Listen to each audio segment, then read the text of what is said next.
देश में corona virus की वजह से मरने वालों की संख्या बढ़कर 1147 हो गई है, जबकि संक्रमण के मामलों का आंकड़ा 35,043 पर पहुंच चुका है। केंद्रीय स्वास्थ्य मंत्रालय के मुताबिक देश में कोरोना वायरस से संक्रमित 25,007 लोगों का इलाज चल रहा है, जबकि 8,888 लोग स्वस्थ हो चुके हैं और एक व्यक्ति देश से बाहर भी जा चुका है। देश में संक्रमित लोगों में से 111 विदेशी नागरिक भी शामिल हैं। दिल्ली सरकार राष्ट्रीय राजधानी के उन छात्रों को वापस लाने के प्रबंध कर रही है जो लॉकडाउन की वजह से राजस्थान के कोटा जिले में फंसे हुए हैं। दिल्ली के मुख्यमंत्री अरविंद केजरीवाल ने गुरुवार को इस बारे में जानकारी दी। एक सरकारी पदाधिकारी ने कहा कि सरकार ने कोटा से छात्रों को वापस लाने के तौर तरीकों पर काम शुरू कर दिया है।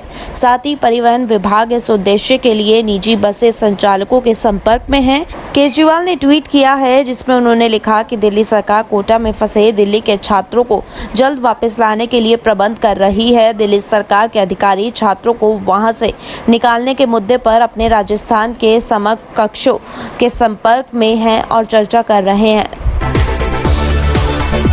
कोरोना वायरस महामारी का संकट जैसे जैसे बढ़ रहा है, सरकार अपनी रणनीति में बदलाव कर रही है। हर जिले और राज्य की मौजूदा स्थिति के अनुसार आगे की राह तैयार की जा रही है। अब स्वास्थ्य मंत्रालय की ओर से 3 मई के बाद यानी अगले हफ्ते के लिए जिलों को अलग अलग हिसाब से बांटने का काम किया गया है। देश में अभी भी जिले रेड, ग्रीन और ऑरेंज जोन में बांटे हुए हैं, लेकिन अब की इस बार इनके पैमाने को बदल दिया जाएगा। स्वास्थ्य मंत्रालय के द्वारा केस की संख्या, डबलिंग रेट और टेस्टिंग के हिसाब से जिलों की नई लिस्ट तैयार की गई है। इसमें बताया गया है कि कौन सा जिला किस जोन में आता है और किस तरह सख्ती बरती जाएगी। नए नियमों के अनुसार अगर किसी जिले में 21 दिनों से कोई कोरोना वायरस का नया केस नहीं आया है तो वो ग्रीन जोन में आएगा। पहले ये समय 28 दिनों का था। वहीं 3 मई के बाद लिस्ट के लिए 130 जिले रेड जोन, 284 ऑरेंज जोन और 319 जिले ग्रीन जोन में शामिल किए गए हैं। महाराष्ट्र के राज्यपाल भगत सिंह कोश्यारी ने चुनाव आयोग से विधान परिषद की 9 खाली सीटों के लिए जल्द से जल्द चुनाव कराने की अपील की है। प्रदेश में पिछले 2 हफ्ते से जारी राजनीतिक गतिविधियों के बीच राज्यपाल ने ये कदम उठाया है, लेकिन भगत सिंह कोश्यारी के इस कदम के बाद भी राज्य के मुख्यमंत्री उद्धव ठाकरे की दिक्कतें खत्म नहीं हुई हैं। उद्धव ठाकरे फिलहाल किसी भी सदन के सदस्य नहीं हैं।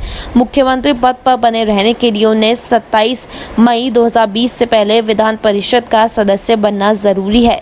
चुनाव आयोग ने कोरोना संकट के कारण 9 सीटों के लिए चुनाव प्रक्रिया को रोक दिया था।